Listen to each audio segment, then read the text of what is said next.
Hello, welcome to Taking Off with the Gary Chicago Airport Show. I'm your host, Pastor Marion J. Johnson, Jr. This show is designed to show the many exciting things that's going on at the Gary Chicago International Airport. In order to have exciting things going on, you have to have exciting people.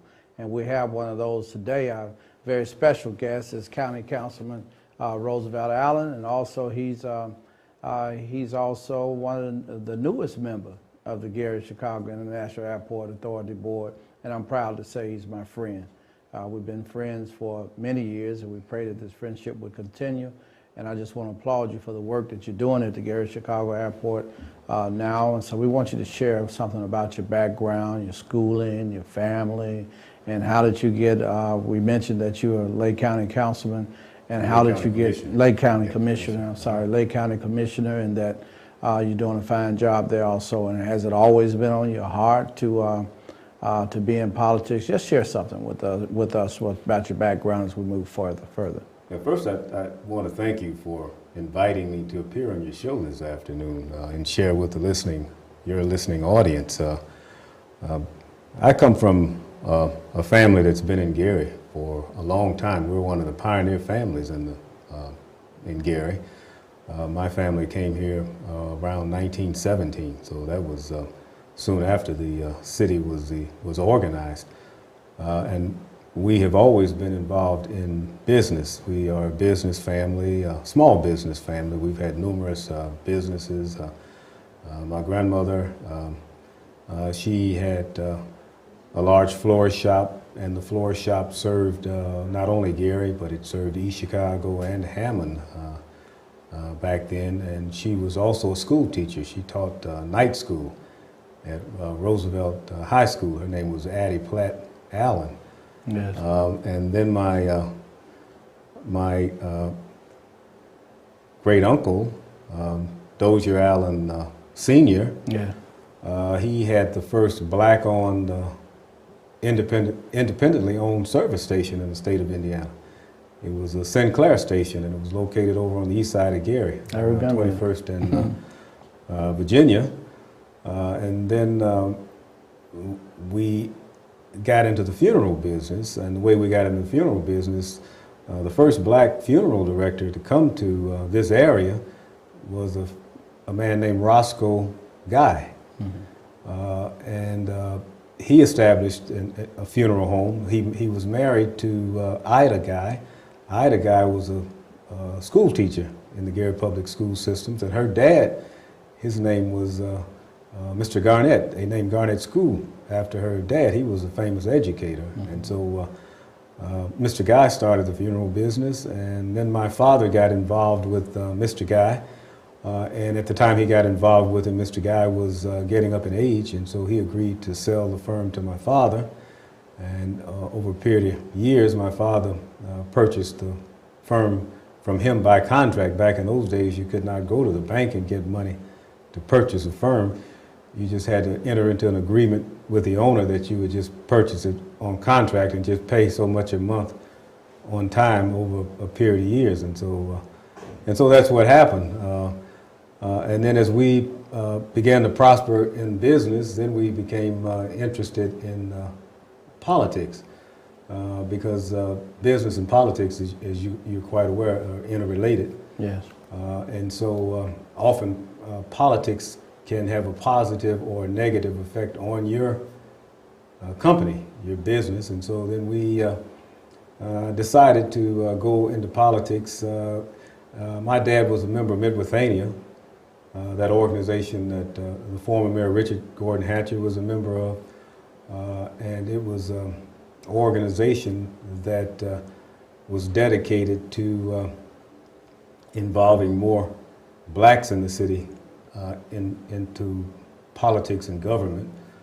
And so then the series of circumstances happened. They started strategizing. My Dozier Allen Jr., his brother, William Allen, he was the first to run to test the waters. He ran for constable.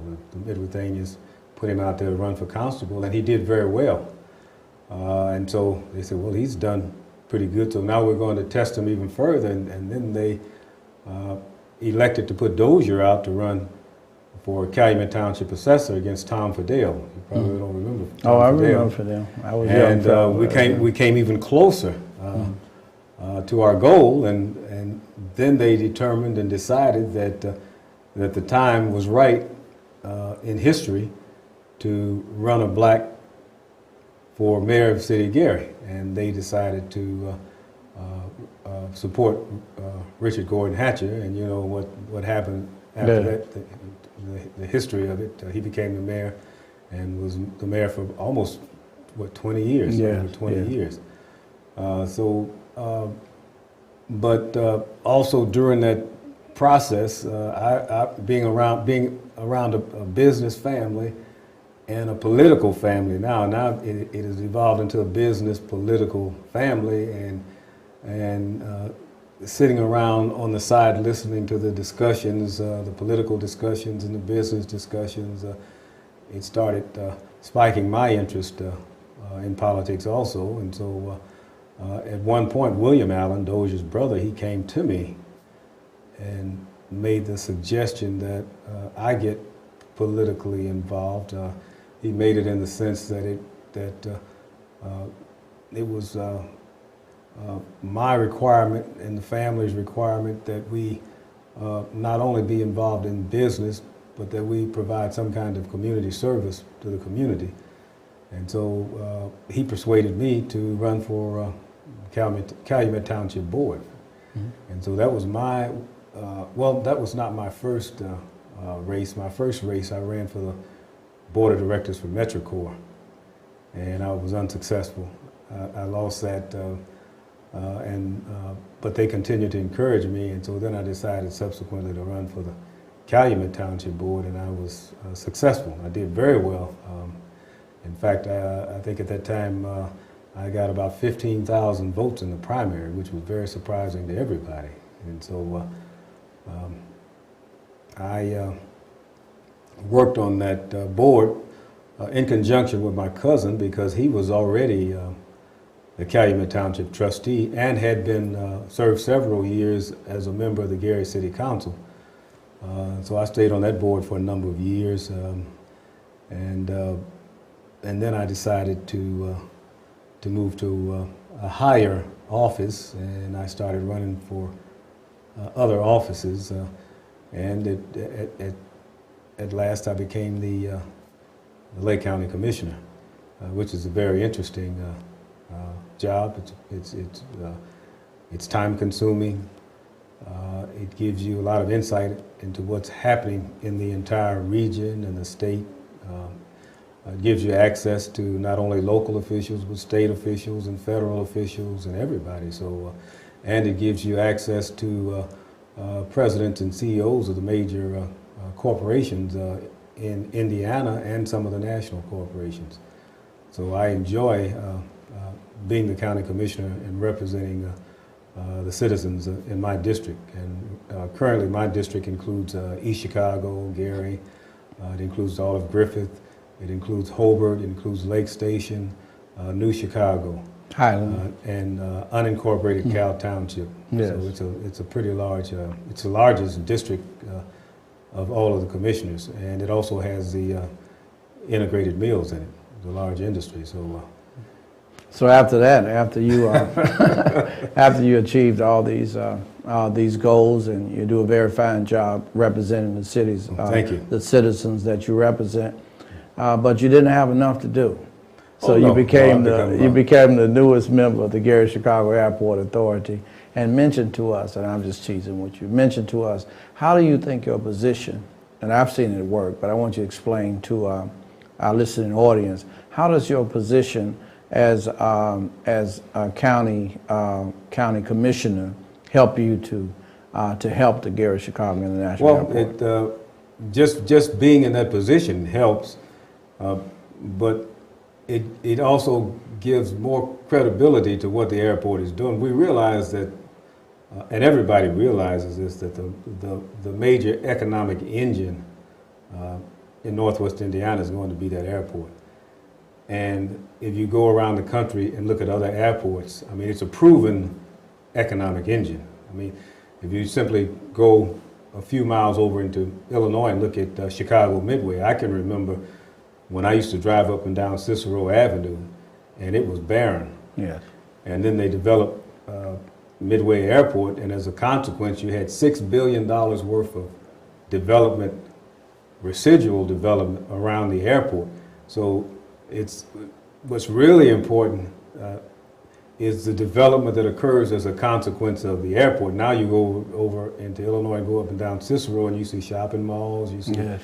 hotels, you see subdivisions, you see all kinds of businesses, different types of businesses, shipping, warehousing, transportation companies, everything. And it's all as a consequence of the airport.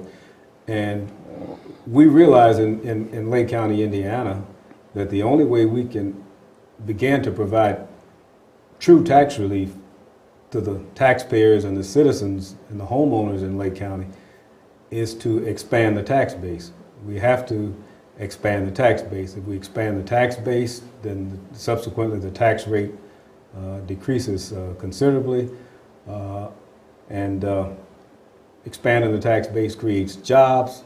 So there are plenty of jobs. The jobs that are created around an airport are generally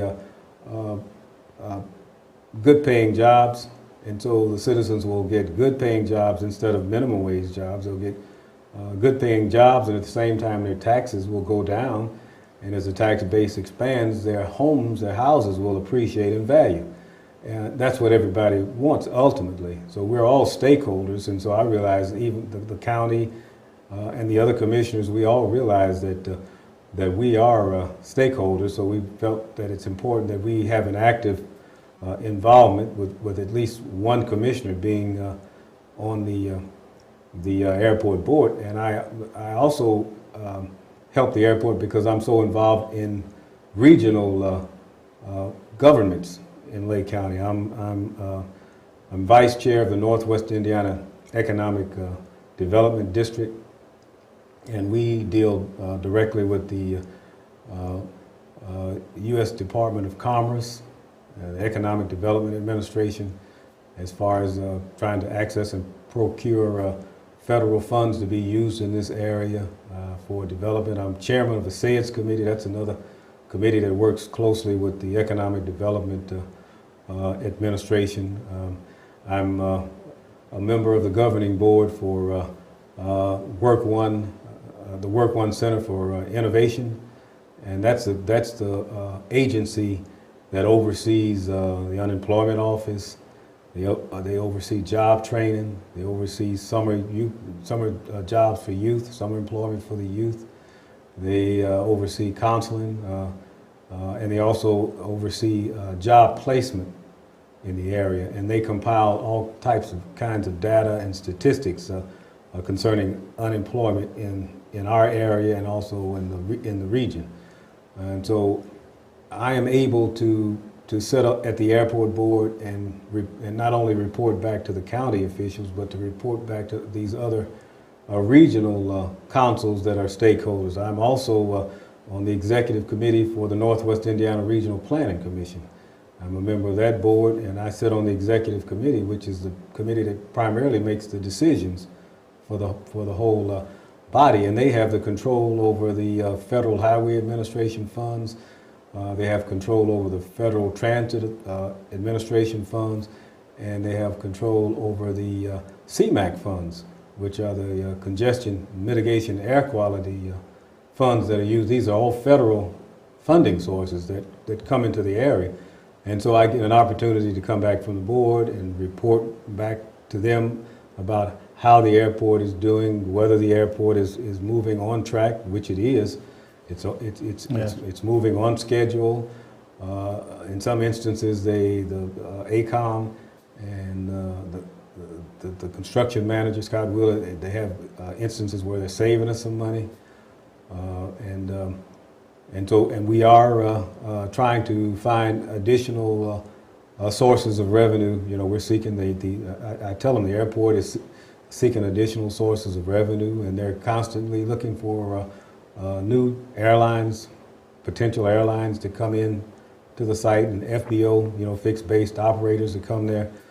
So just to let them know that we're doing what we are supposed to do. And I have a close relationship with the RDA officials to let them know that we're doing what we are assigned to do, that we're doing our task, and that everything is moving along in the time frame that it's supposed to move along. You're so right about that, Commissioner Allen, that we are moving at the pace that's going to be necessary to meet the deadline in 2013, December 31st. What are some of the major or repeated questions that you receive from others in other areas that you serve? If you had to go with 3 major questions, what are those questions that usually come to you? Well, one of the major questions, you just answered it, is the airport going to meet the deadline? The second question they have, and you discussed that on an earlier program, is the compact agreement with Chicago, and some people are concerned about what does that entail, and the ramifications of it. I try to explain it to them in general terms that the Gary Airport is actually creating a synergy for Chicago. Yes. Because the major airports in Chicago, they're kind of landlocked now, and they need more gate space for the larger airlines. And so some of the smaller airlines over there, they can redirect them into the Gary Airport, and that frees up gate space for those airlines like United and American, those big, huge international airlines, and some of the smaller domestic airlines can come, where the flights are domestic, they can come into Gary and free up that space, and that's very important to Chicago. But that's one of the questions they ask. They ask about the compact, and then some are concerned about the reconfiguration in that area. They're concerned about the Klein Avenue Bridge, and and its relationship with the airport, and then the reconfiguration of Industrial Avenue and Chicago Avenue, some of the other streets over there, because people have become accustomed for years to just use a habit. So they want to know, well, how is it going to be once all of this is completed? And they're concerned about, they initially one of the selling points was, Klein Avenue. You could leave the Gary Airport and be in the Chicago Loop in 20 minutes, and they're concerned about that. Well, how will this Klein Avenue fiasco, how is that going to affect the airport? So those let's are talk about that three, for a minute, that questions. Klein Avenue bridge. There's been some discussion about that possibly becoming a tollway through there. And we know that the governor initially said it wouldn't be replaced. That's but right. Since then, there's been so much conversation about that Klein Avenue route, because that gives us a straight shot down to downtown Chicago. So have you heard much about that lately? Well, it's my understanding that the Mayor Copeland in East Chicago and the City of Chicago and the East Chicago City Council have agreed to approve going forward with the privatization of Klein Avenue, and they've been meeting in conjunction with the NDOT officials from the state of Indiana, and in conjunction with this company that proposes to do the construction. I think one of the hurdles, the company has to go out and raise the money, because they're not only proposing to lease this Klein Avenue. What they're doing is different from what the other what those companies have done in the past. The roadway was already in place, right, and they leased an existing roadway. Well, in this instance, they're talking about constructing a roadway and then leasing it. Constructing it and leasing it, and so that's something that's new. And so I guess it's based on whether they can get the financial support, if there are investors out there that are willing to take that risk, because it's all about risk, And so I think the company now, once they get through the legal process in the city and with the state officials and NDOT, then they have to go out and sell it to whoever is going to provide the money, the funds or capital for investment. And sometime that can become a maze. It can become a maze. Well, you understand what's happening right now with down in Lowell with that ethanol plant that they've been talking about constructing all of these years, for about 8 years now. And that's something that's new. And so they've had problems procuring financing. And that's why it has not, the construction and nothing has advanced, because they can't procure the financing. And they have tried all over the world globally to get the financing, and they can't get it globally. Well, they'll have the same problem with Klein, because they'll reach out globally. They've got to find some investor somewhere in the corner of the world that's willing to invest. And you know what's happening with Europe now. The austerity program in Europe, the various economies over there are collapsing. You know, Greece, Spain, Portugal, and Europe, England, they're all having economic problems. And so the consortium that invested in the tollway, the Indiana Tollway, that was a Spanish-Australian consortium. So it was a country outside of companies outside of the United States. So the question now is, with the economic problems that you're having around the world, are they going to be able to go somewhere in the world and find investment groups that are willing to invest into that kind of project, which is a very risky project? Well, there's been alternate routes that's planned if that doesn't come about. So we're still we have a significant advantage by being so close to Chicago. Now, since you've been on the Gary-Chicago Airport Board, what are some things you find to be surprising, or what was it that you now know that you didn't know before you became a member of the authority? Well, you know, I like the way that the board members work together. I mean, they work together. I mean, there are times when they have debates, but they're generally able to come together in a consensus and move forward. And that's what I like most, because I sit on some boards that are dormant. I mean, they're just a lot in suspended animation. There's a lot of rhetoric.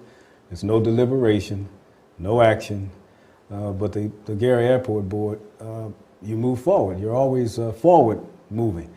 And that's what's important. The staff at the airport, you have good staff, you know, and they provide good information to you, because we are board members, and so we're part-time. So we depend on the staff to provide good information to us so that we can make informed decisions. And since I've been there, the information has been, I mean, they provide more information than you even request. I mean, at times it can become overwhelming, and you have to sit down and go over and read and study and sort through it. So that's what I like best about it's a progressive board, and it moves forward. And I just want to give you your accolades. I mean, the board members are doing a great job on the board, so I'm very satisfied there. Okay, Mr. Allen, also our mayor is in support of the airport 200%. So just share your feelings on what a difference she's made since she's become the Honorable Mayor Karen Freeman Wilson has become the mayor of the city of Gary, and we need you to kind of move on and wrap it up. This time it's went by so fast. Mayor Freeman Wilson, she's a very intelligent mayor. Yes. She's well educated. She's involved. She's very concerned, and she's sort of hands-on. I mean, she wants to know, and she has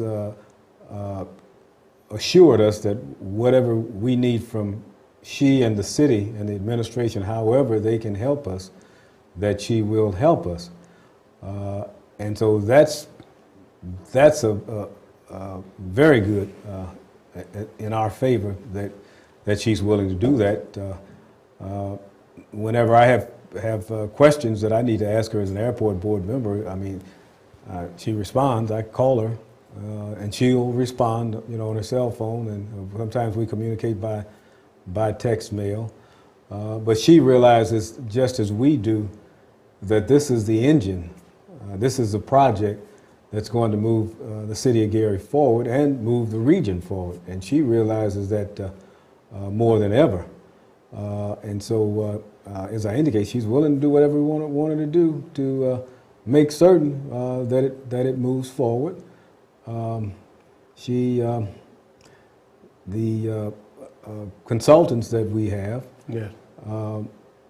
Oftentimes they will give us information that we can relay to the mayor to let her know the details of what they're doing, you know, what their working papers are, what their strategies are. Some places that, you know, we have some new consultants and they've provided us with information we never thought about. The Right. board members never thought about. They provided or identified new potential sources of revenue that we never even considered. And so they have quite a bit of experience too, and they're bringing, and some of that came as a consequence of the mayor. The mayor Right. was aware of them and of their expertise, of their experience in other parts of the country and what they've done in other parts of the country. In talking circles, you know, when you go around the nation and you participate in conventions, political conventions and meetings, certain names come up about what this person has done nationally.